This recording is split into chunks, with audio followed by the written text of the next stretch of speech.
Kilabu ya Mpigi United ye tiimu esoose okumega Kibuga Young FC mu mpaka za liigi ya Buganda Region sizoni eno mu lutalo lw'okwesoga FUFA Big League sizoni ejja. Omupiira guno gwabadde ku kiseera ky'Empigi ku Poliisi bannyinimu aba Mpigi United bawangudde ku ggoolo 2 ku bwereere ezaateebeddwa Joseph Sempala ne Michael Kimbowa.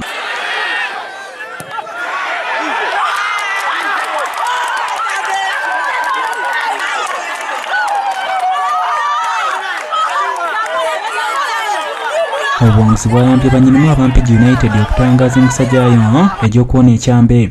Ngezezzaako okulwana nga bwe nsobola n'enzikiriziganya n'abasambi ne tuba ba mukwano ne tukolera wamu era tubakubye lwakuba nti basambidde under instructions ne tuba nga tusobodde okugoba omupiira era mpulira essanyu siritegeera nadditegeera kuba it is my first game nesitegeera naye mbadde nsaba abasambi basigale nga bakola kye tukoze olwaleero.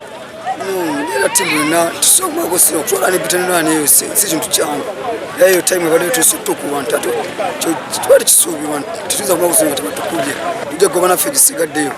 Wadde yakubiddwa aba Kibuga Young bakyakulembedde ekibinja kya Katonga n'obubonero 3 mu kamu ng'ate ekibinja kya Sezibwa kikulembeddwa Kyetume FC ne Luwero United ku bubonero 28 buli emu.